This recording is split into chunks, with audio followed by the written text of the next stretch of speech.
Assalamu alaikum. Welcome to another show.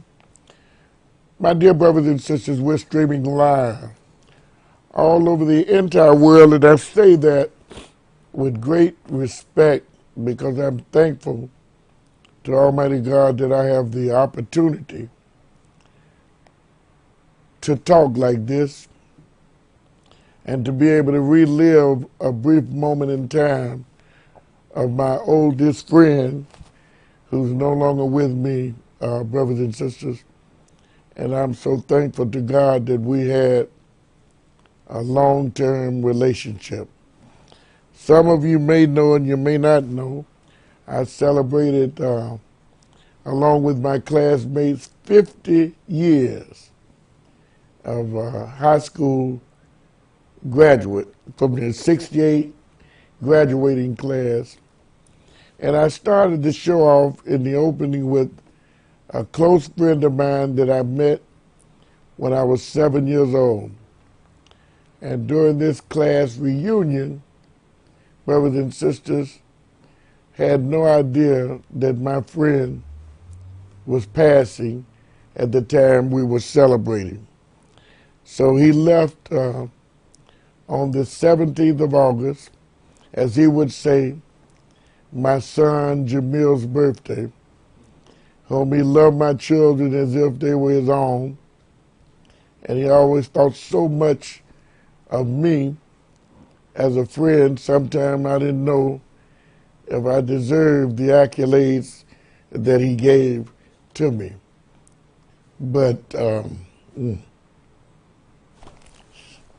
you know, I said that I didn't think I would get emotional about this guy because he means a lot to me now.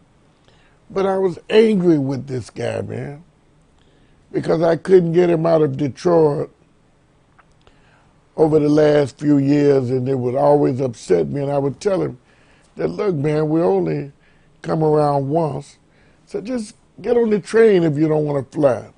If you don't want to drive, just get on the train, I'll pick you up, we'll hang out for a few days.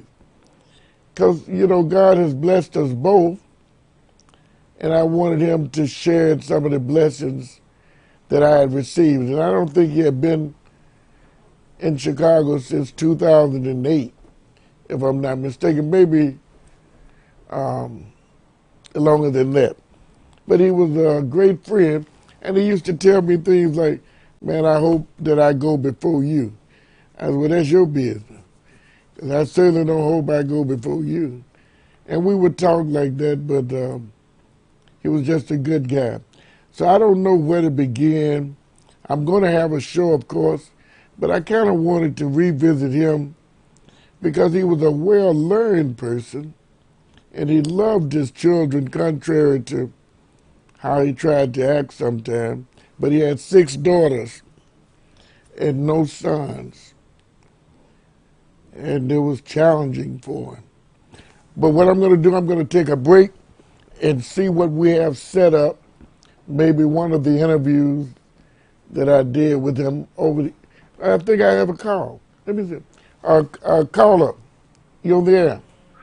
Assalamu alaikum, this is Raul from Atlanta. Wa alaikum salam, my brother. It's my second oldest friend. Don't you leave me, brother. Yeah, I was sitting here listening to you, brother. I was on the flight coming back from D.C.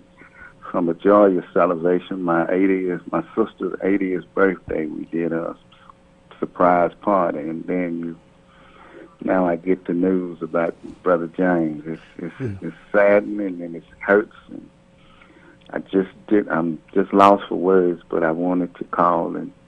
You know, as you're speaking, we have a picture of you and he and Anita. And I don't know what year, that was the last time you saw him too, I guess. Yeah. But I've seen him since then, but I've seen him in Detroit. And right. I saw him in Birmingham, Alabama, right after his auntie's funeral. But I tell you, this was a complete shock to me, even though that's all he talked about. As soon as he leave, cremate him right away. And we would argue about that, you know.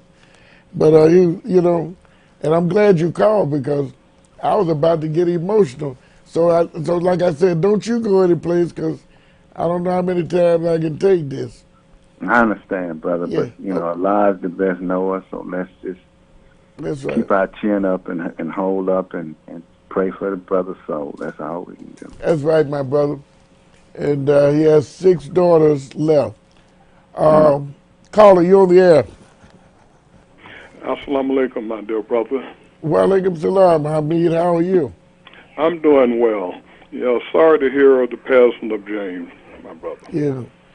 I am to Hamid, and to show you, I was having such a great time, and I was celebrating with my son, and out of Atlanta.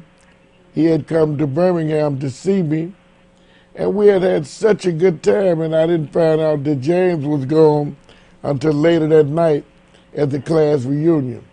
So it shows you that God could take you to one extreme to another, but we submit to his will, and we have to go on. But I thank you because he was very special to me, and I realize it more and more now that he's no longer here.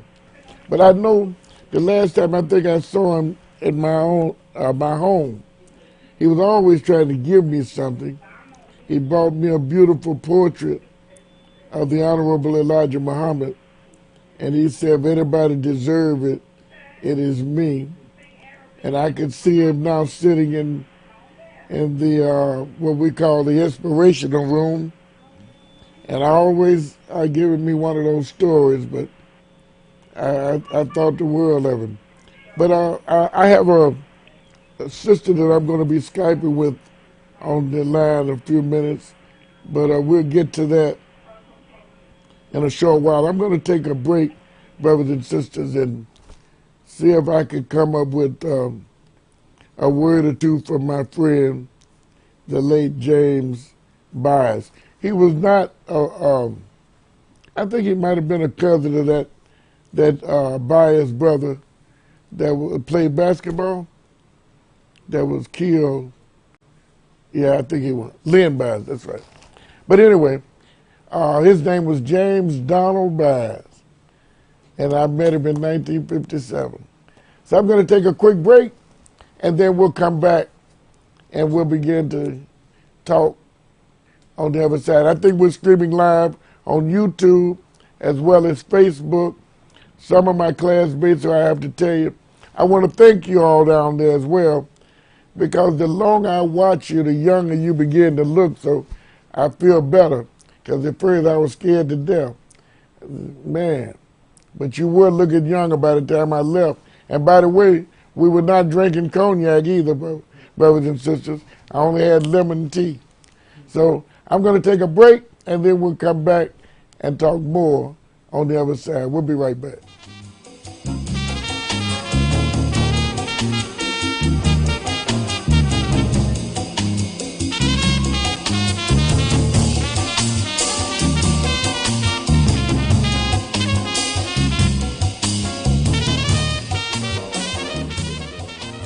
I have to tell you, it's rather sentimental when I think about it, because when we started out with Crow, unlike many other people who shunned me and went the other way, he took out one of the first memberships, and I certainly appreciate that. He's all the way here from Detroit. He's my friend and Brother James. Assalamu alaikum. Wa alaikum salam. How are you, sir? I'm okay. What about yourself?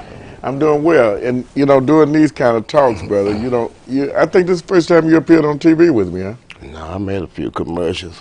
You made a commercial for me, yeah. Oh, yeah, you said when you were in Chicago, you watched Muhammad and Friends. 5 years ago. Well, you have a great memory, don't you? I don't want to start going too far, but let me just... March 27th. It was what day? March 27th, 05. It's one of these guys that recognize numbers. But anyway. Your birthday, Easter Sunday. My birthday was on Easter that Sunday. Yes, sir. Well, it just goes to show you, brother, because, sometimes Easter's in April. Show you they don't know what day it was. But I'm glad you brought that to mind. But let me tell you, on a very, very serious note, I'm happy that you're here. This is our 23rd Founders Day. You said that you were going to try and make it. And I have known you for a long time, and so therefore you one of the brothers that recognize me, and if anybody would know me, you probably would be one that does know me. Would you say? Yes, sir. Probably better than anybody on the earth. Okay, very good. The guy's very confident, isn't he? Okay, let me ask you this, though. You remember when I came to you, perhaps many, many years ago, to talk about the Honorable Elijah Muhammad and why it was important for us to defend him. Now, did you go on just trust about him, or did you go on and say, well, this is my friend, and I'm just going to get a membership because he's my friend? What went into your thinking?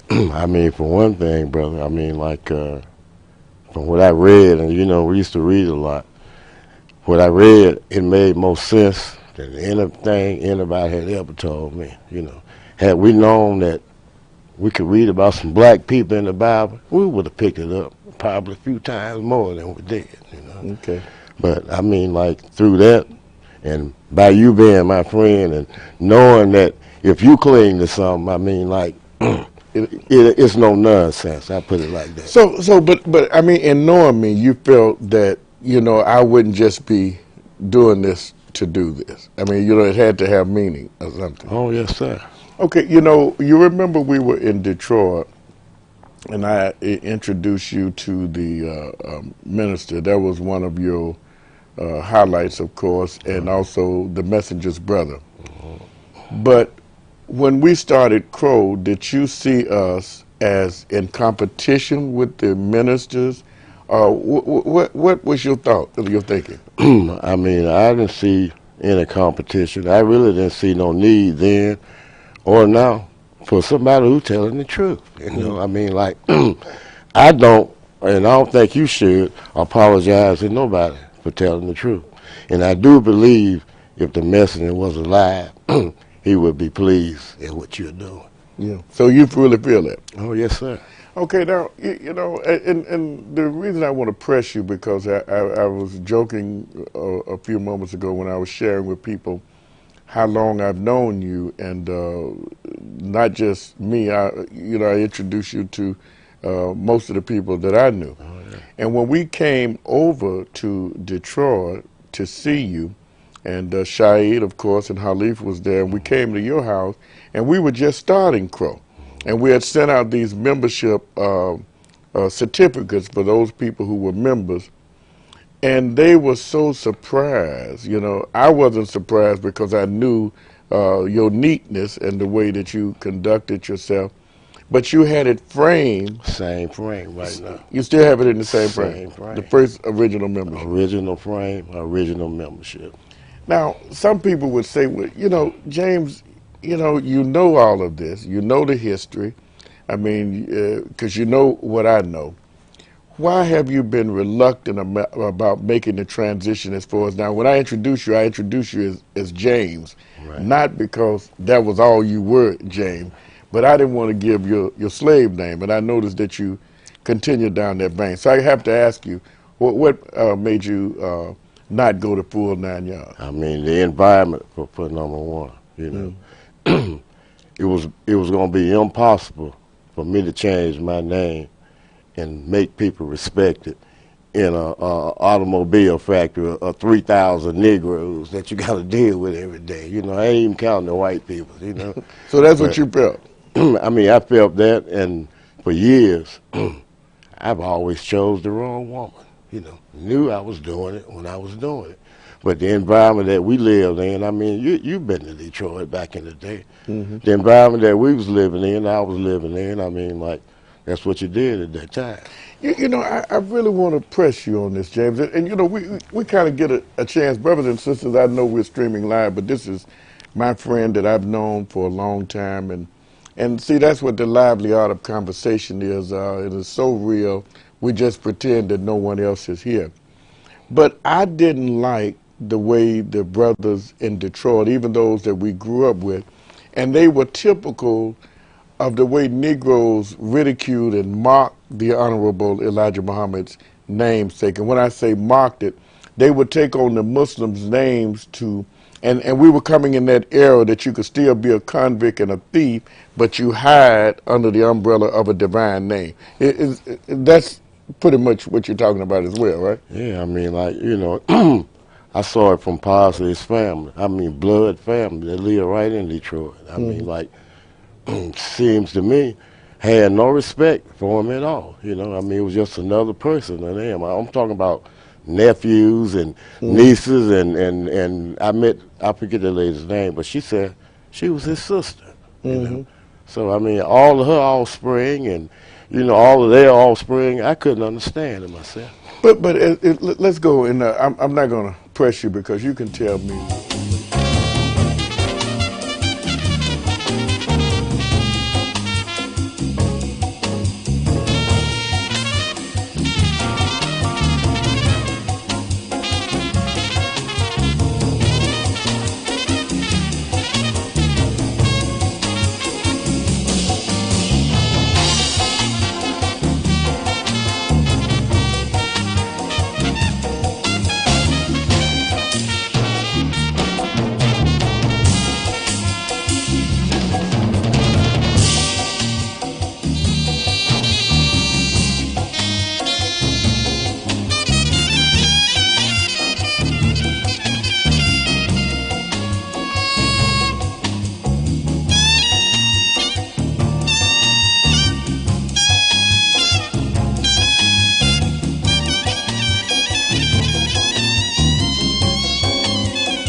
Assalamu alaikum. We are back.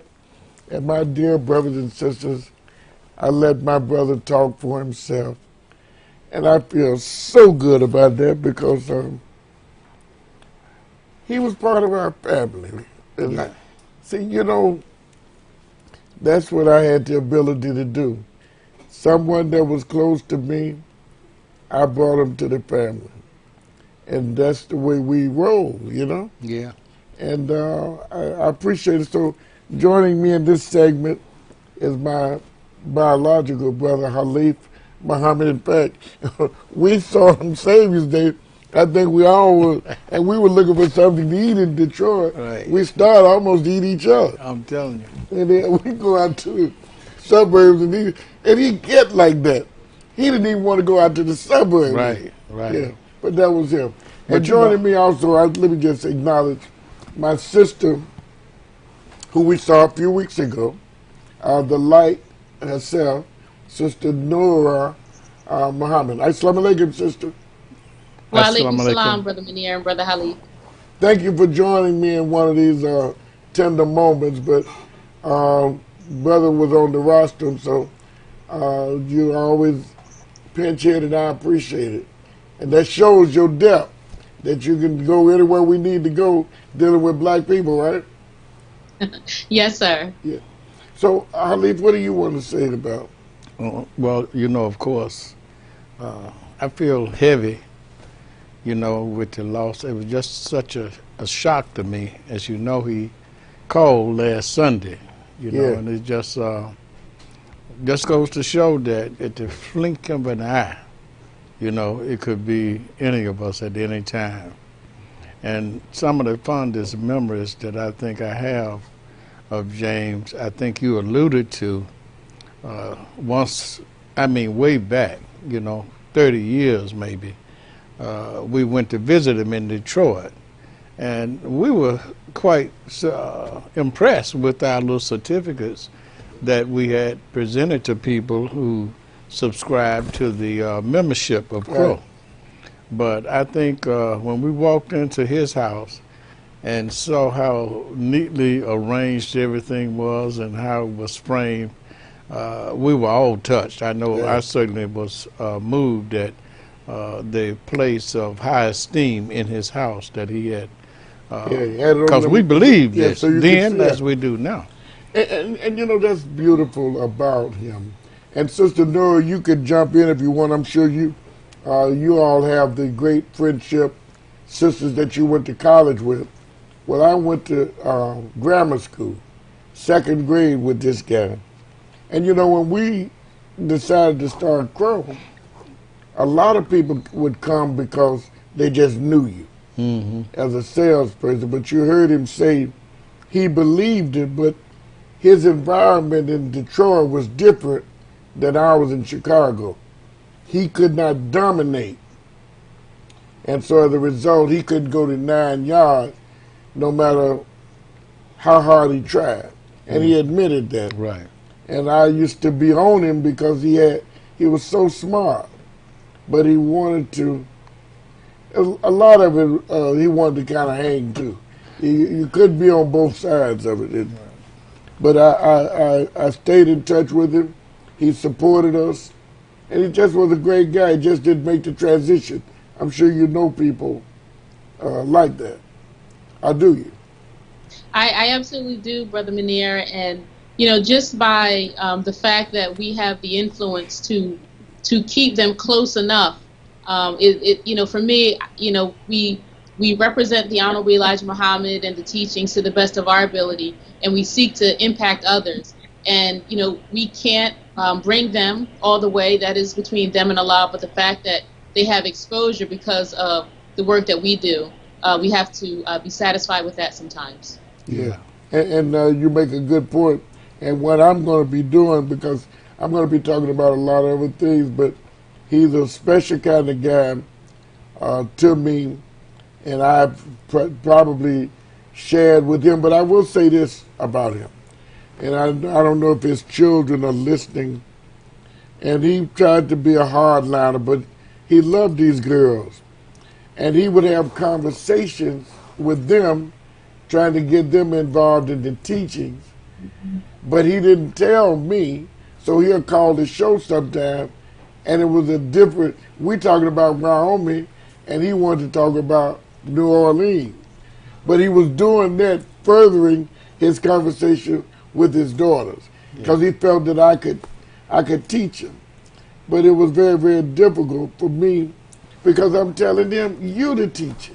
You know, you can do this. And but he would get so frustrated and angry with them, and he would get angry with himself because he wanted a son. He wanted to extend his name, and he didn't get that. I think he finally got a grandson. And but it's something that. But I want those girls to know that the man thought a lot of you, and thinks a lot of you, and you know, it's one of those things. We all got to go, though, don't we? Yes, sir. What, anything you want to say in closing? I just want to say I believe he had one or two of them to engage the show a few times. You know, they to did try call. to. I recall he was so angry that when you fly to Birmingham, you have to come over from Detroit and stop in Chicago. And I got on a flight. He had a couple of his daughters on. He was angry with one of them then. But before we got to Birmingham, that was the first words they had spoke in a while. Because just like you could influence a person about their family who have some challenges, I was able to do that with him. But so we're just going to have those sweet memories that we have of each other and roll with that. But give me some psychologically to help me get through the night. No, I really need some, because I really, really wanted so much for this guy. And I can recall when we were doing the Million Man March, he wanted to meet the minister so bad, and all the crowds was there, but the minister took time to take a picture with him, and John Muhammad, the messenger's brother.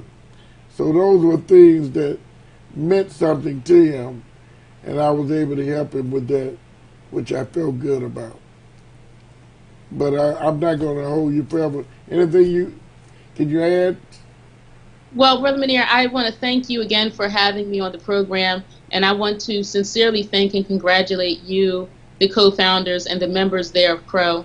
I do not say that in passing, and when I say that, please don't take it lightly. I am so grateful for the work that Crow is doing in honoring and remembering the name of the Honorable Elijah Muhammad, his message, and his legacy.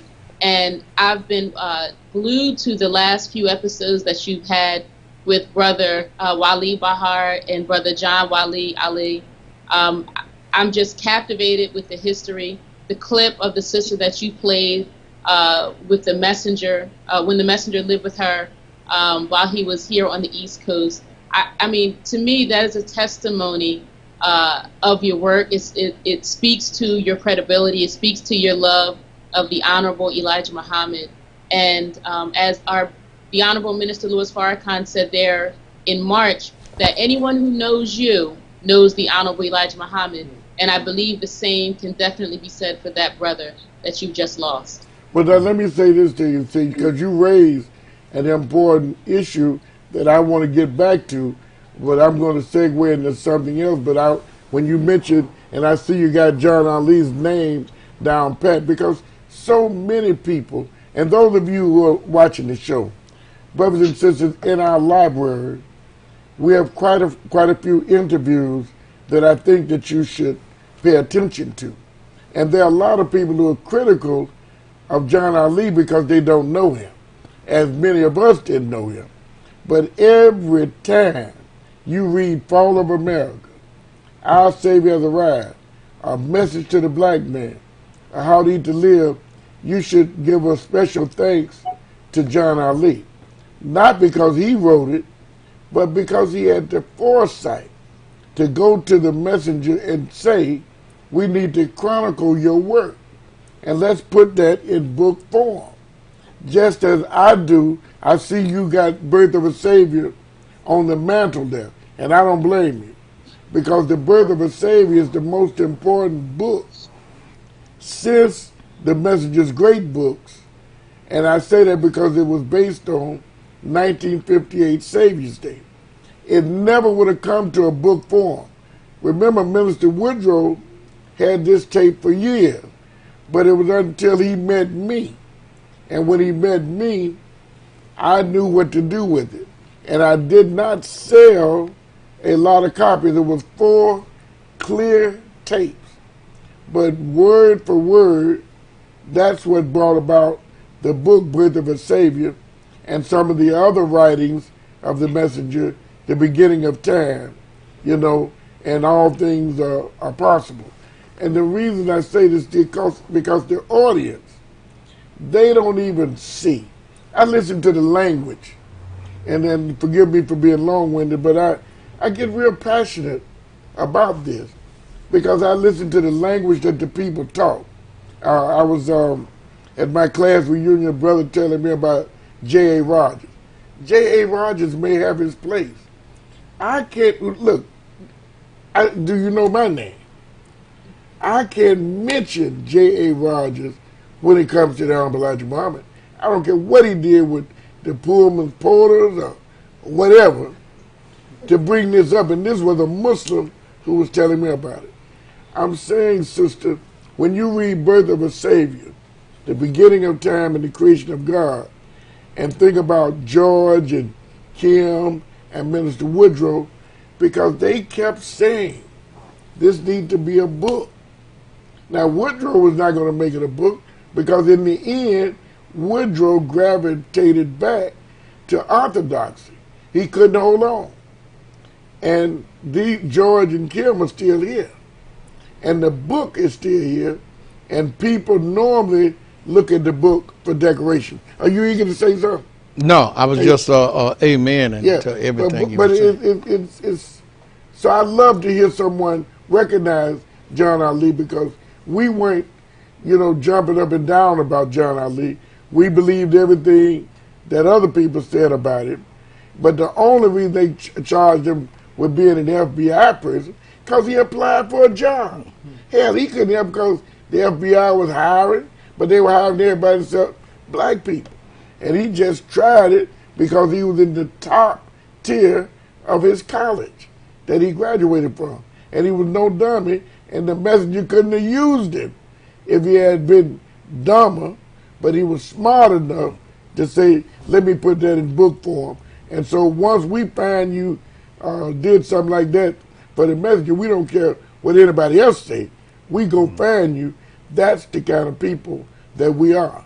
So that's why I've done 3 interviews with him in less than a couple of years, because if I had known him better, he had been wanting to do an interview if I had pushed him. But I didn't push him until I saw why I needed to push him. So then I pushed it. You want to say something? Well, about that and about the criticism to the brother for looking for a job. I mean, quite frankly, Brother Menier, we are all agents of the state if we're not supplying our own employment. Yeah, thank you. Well, a lot of people need to understand that, because, see, these guys out here, and let me tell you, we got what you call professional phone callers, so they don't give them time on the radio anymore, so they're professional bloggers, and they write op-eds and web, you know what they do. Yeah. And so, anything you want to say about them? No, I'm just amen into all of that. Yeah, because I guess we gave too much dignity to them in the first place. But anything you want to say before we take a break? Brother Menier, I really enjoy the program, and I'm grateful to be here in Camden under the administration of Brother Minister Wasim Muhammad, and that, in his absence, that you would find me able and credible to sit here and have this conversation with you. Well, let me say, we had a conversation with you just last week or week before last, and we found it not only credible, but we were sorry we went to New York. We felt we should have stayed more in Camden and got more of the wisdom that you were sharing. That's true. Now, you heard that, didn't you? All praise are due to Allah. Yeah. Oh, that's right. Anything you want to say about any of your speaking engagements, though?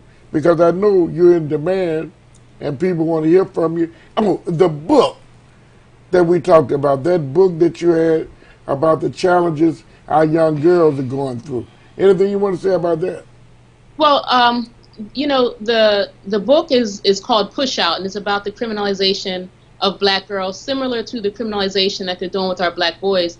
But regarding my speaking, Brother Menier, and I'm saying this with humility, but I'm also acknowledging the needs that our community has. It's imperative to have a voice like mine, to get out in front of our young people. They are being targeted, they're being attacked, and many do not understand the complexity of the targeting. And they're trying to, and we talked about this today in our meeting, they're conditioning our children, and we have to uncover that for them, because they're going to be walking and talking and acting to someone else's behest, but not to their own divine nature.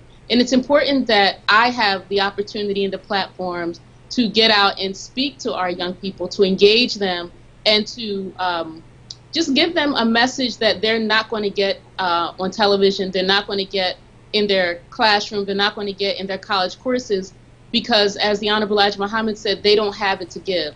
And so I've been blessed and I've been privileged to have the platform here in Camden and the local area to engage our young people and to prick their consciousness and to remind them of who they are and what they can do. That's beautiful. I applaud you, sister, because you did come over sounding very humble, but you carry a big stick. You articulate your message very well. That shows that you're not handicapped. They need somebody that they can see. If they can't see it, they can't be it. And I concur with what Halif says, because listen, sister, if I just told you I just came from a 50-year class reunion, and with all due respect, I admire the people. What a nice time. I'm glad they've had a long life. But I'm just watching the absence of the message of God at this time. And I grew up with these people. And as I told them, they knew what they were expecting from me. Not because I didn't have the capabilities of doing something, but I didn't have the patience nor the desire, which looks like child's play to me. And I went out in the real world and was blessed to be in Chicago, not because of Lake Michigan or John Hancock Center, but because of the messenger. And they know that's where I'm from. And I defy anybody to come up against the wisdom that that man has put on the scene. And this late date, that's still shortcomings. One brother who I like very much was trying to tell me how close he was with Muhammad Ali. And I said, bless your heart. I said, we've been fighting for years because we saw the onslaught that they were going to write Muhammad Ali out of history. And you saw Bill Clinton and their boy, the comedian. Billy Crystal. Bill, you know him. And Muhammad Ali is almost, you don't know him for William F. Buckley. You don't know him for the defense of the messenger because they don't know him for that. He telling me about Lonnie. I said, Lonnie was a little girl. You bring Minister Farrakhan down to Louisville, he doesn't even speak. Somebody who knew his brother, but privately you apologizing. And you know, when are we going to be men and women? One of our young people was teaching that today. Be a man, be a woman. You know, don't let people put fear in you. And that's what they did. They put fear as to say, this brother does not need to speak about Muhammad Ali, who knew him better than all of them. You heard James say he knew me better because he knew me from growing up, but he knew me from a follower of the Honorable Elijah Muhammad. So that speaks for itself. It does. You think? Yes, sir. Okay, well, I'm going to take a quick break. Brothers and sisters, we're streaming live all over the entire world. It might be some people from my class reunion that might call about James, and they may not. But whatever suits them.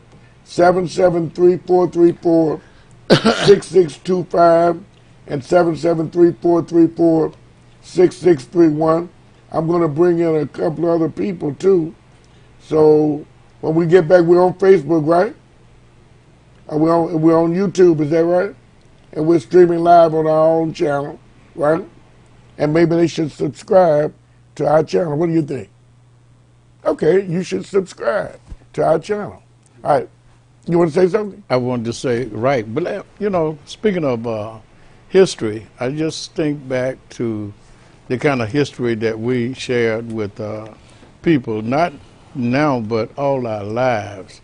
As young people, when we were doing things that was other than correct, we would go visit our friends in Detroit, you know, and everybody had this, well, you can get as much liquor as you wanted. Yeah. But it was only James or Good that would secretly feed us. We needed a bite to eat while we was on the road from time to time. But nobody wanted to feel guilty in providing the hospitality and the reciprocity. He did do as well, didn't right, he did. He'd been consistent with that. He knew how to do that. Okay, do we have another caller on there? Caller. Hello, caller? Assalamu alaikum. Walaikum salam. Hey, this is Brother Clarence from Birmingham, Alabama. I'm listening, I'm learning, and I'm enjoying the show. Thank you, Clarence. Yes, sir. Okay. All right, my dear brothers and sisters, I'm going to take a quick break. And that was a picture of my grandson and James and Walter. We were at the Historian Museum in Detroit. And they had a picture of the message of God. And I was so excited about that because wherever we go, it's such a rarity that they talk about him. And I thought that was really something. In fact, by the way, when you come into Crow and you see the picture of our framed Elijah Muhammad Boulevard, it was James who called me and told me Linwood was named after Elijah, and I jumped in my car and drove to Detroit 300 and some miles just to take that picture. And so people don't understand what our love affair was with him. It was symbolism, but we actually believed it, and we worked it, so we had faith before we had the evidence. That's right. You know, and so... And they joked and mocked us early on, but over time they've been able to see... the laugh has kind of subsided. Yeah. That's what I'm saying. I was in the airport this morning, early in the morning, I was thinking about Aretha. Said before I put on my makeup. Yeah. Well, I had slept most of the flight this morning, but this guy was telling me You barely closed your eyes. Said, no, he said, Mr. Muhammad, and this is the way I go to places, and they all want to tell you what they see you doing. They admire and respect what you do from a distance, but they see you up close, and they just don't know how to mention his name. Right. I heard someone say, I'm not telling you. No, I think it was Joel, the great Christian evangelist. He said, I've written a number of books. He said, but I'm not telling you because I'm great. I'm just telling you what God has done for me. Teach. And this is what God has done for me, brothers and sisters.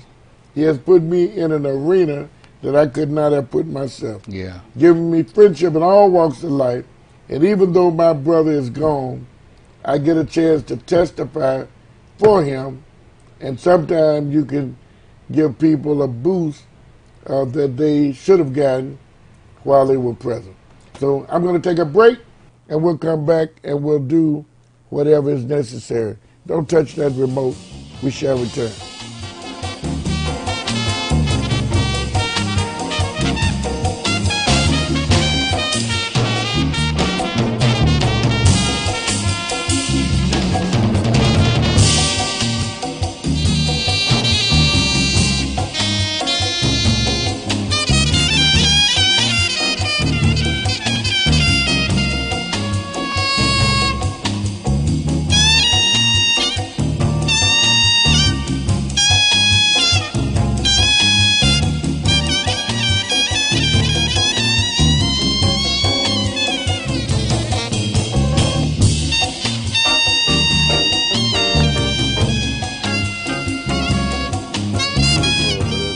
Everybody that I've known, once I got this teaching, see, in Chicago and throughout the country, there are some silly Negroes who have a tendency to think that we're jealous or we're in competition with someone. And you said you've known me better than most, than anybody around.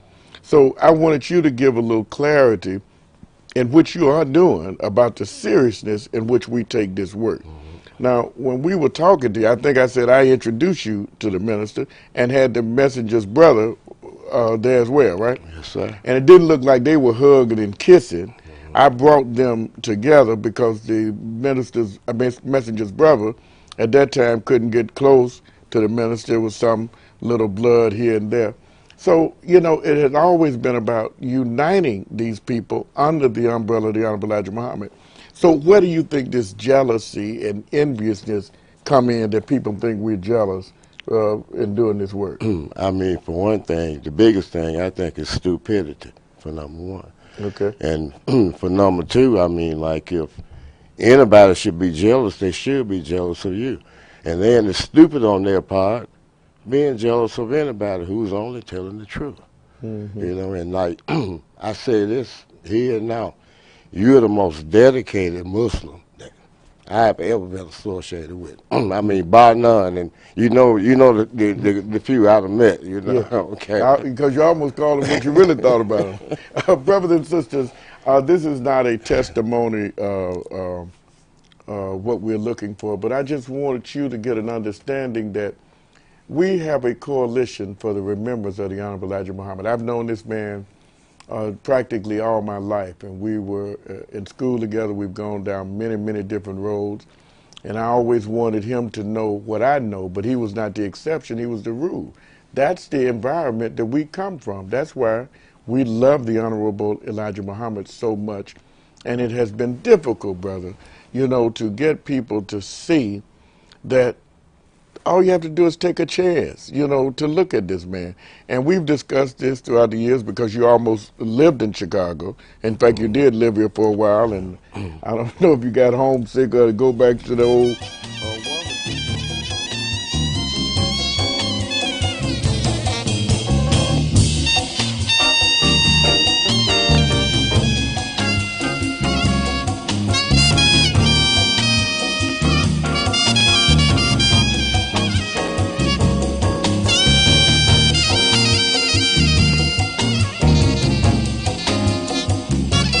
Assalamu alaikum. We are back, and brothers and sisters, I appreciate these great brothers and sisters who help me to bear witness, and you can bear witness about whatever you'd like.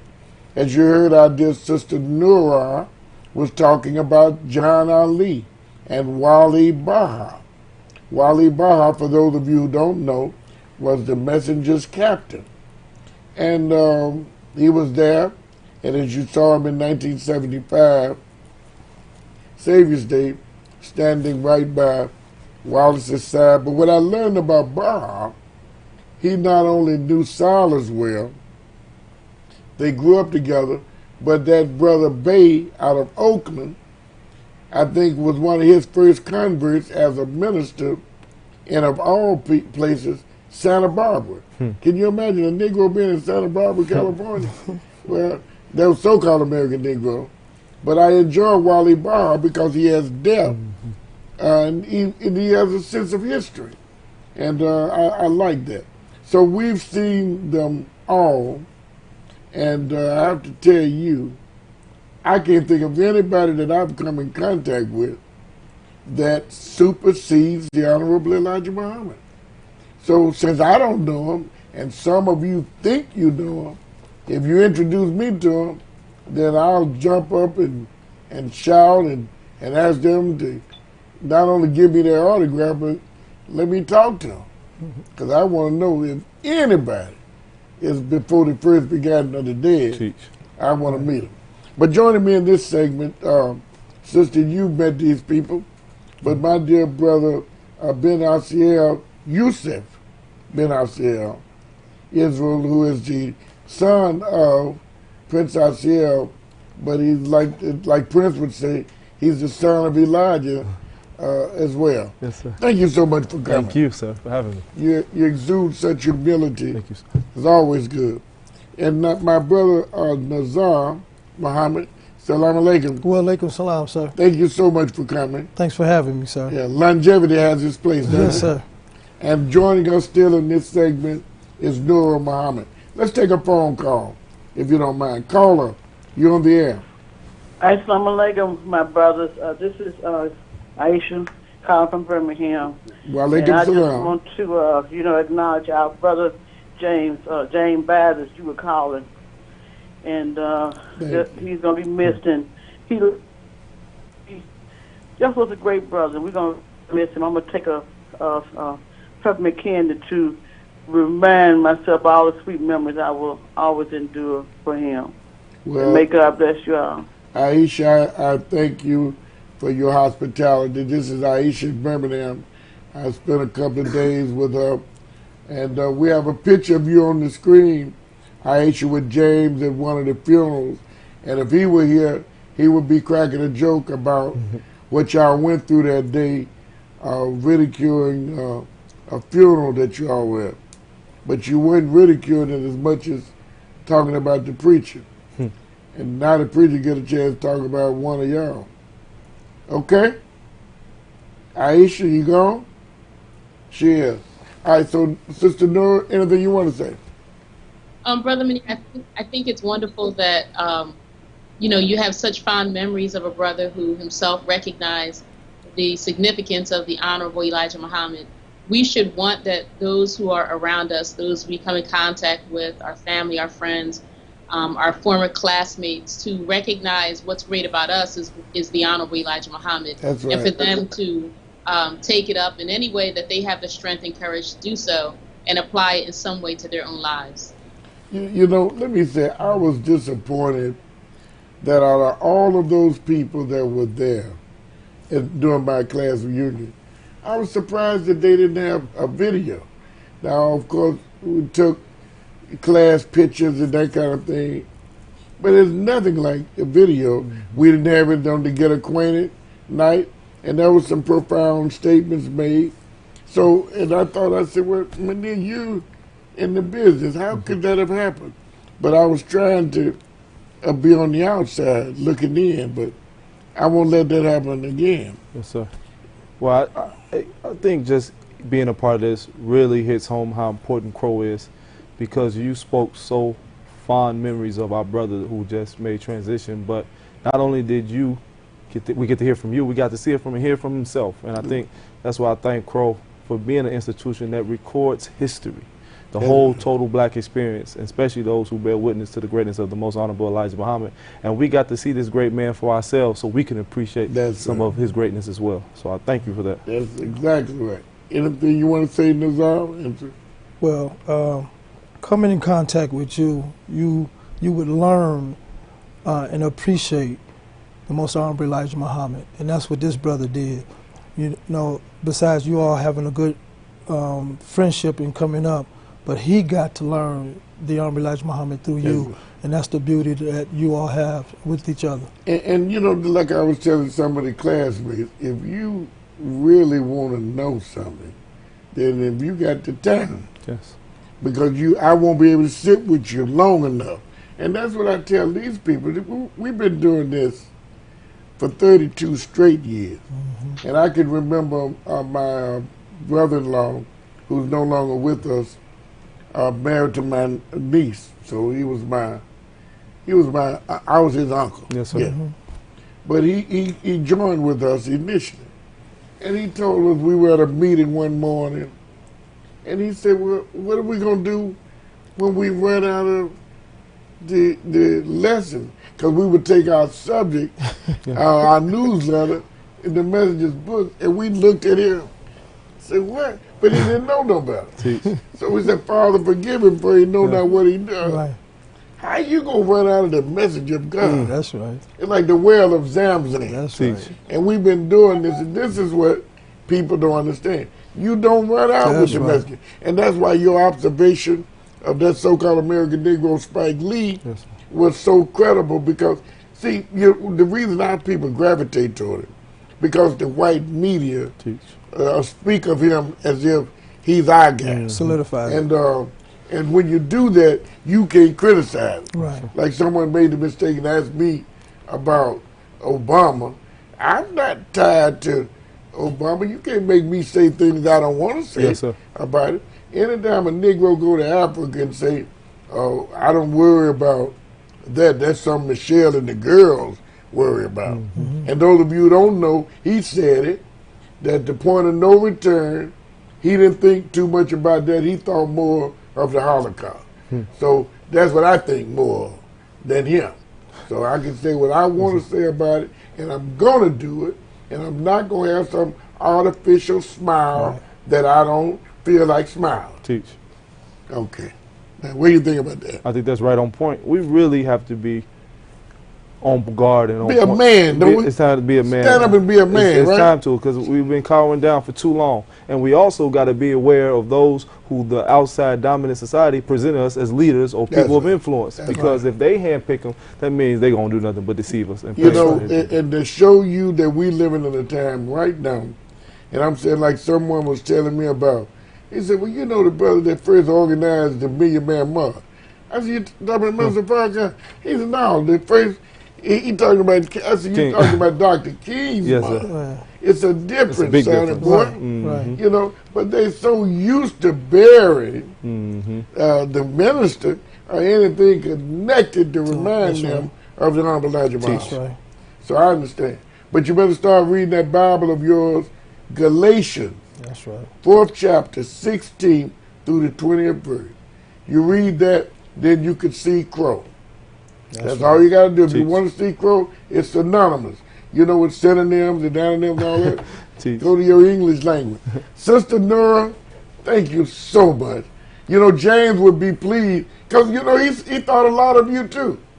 You know, see, that's the good thing about we merge it together, don't we? Absolutely.